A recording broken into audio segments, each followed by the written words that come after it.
Students, in this video we are going to concentrate on parasitism, another population interaction. In this interaction, one species is completely dependent on the other species for its nutrient requirements.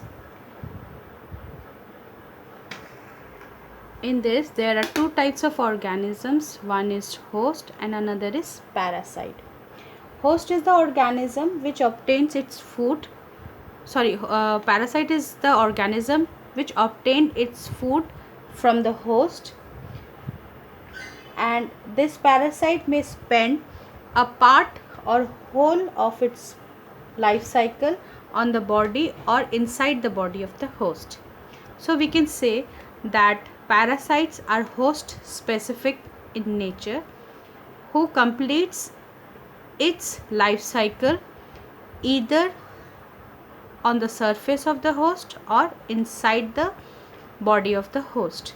Depending on that, parasites are of two types. One is ectoparasites and the another one is endoparasites.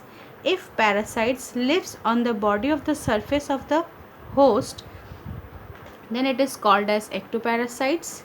Endo, inside. When the parasites lives inside the body of the host, then it is called as endoparasites. Association may be temporary or intermittent, that is for a definite interval of time. And in case of endoparasites, since they are live only when they are present inside the host, so their association will be the permanent. For example, in case of ectoparasites, it may be ticks, lice or aphids present on the body of the host. And another one is lactobacillus or the E. coli. These are the friendly bacteria which are present inside the human intestine. Since we know that the parasites are host specific, so they live together. In order to live together, parasites have adapted themselves with few specifications in themselves so that they can live along with the host. The adaptations of parasites to live with the host are: first is parasites evolve these adaptations. One is loss of unnecessary sensory organs or the sense organs, which are not essential for the parasite for the relief or with the association of host.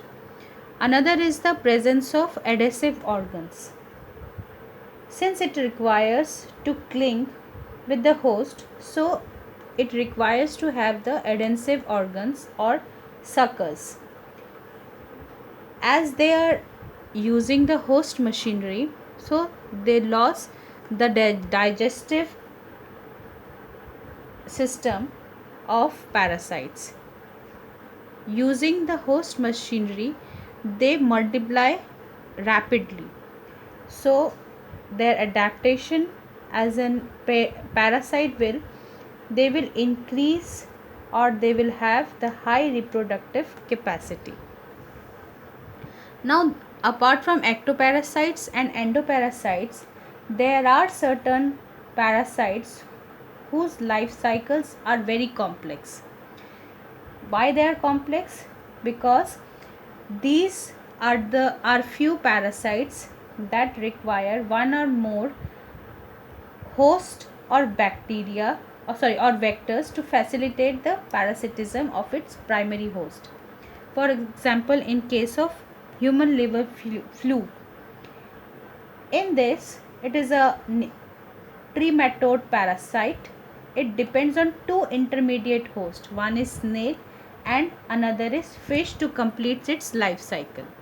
On the other hand, there is malarial parasite, that is Plasmodium. This parasite needs a vector mosquito to spread to other hosts.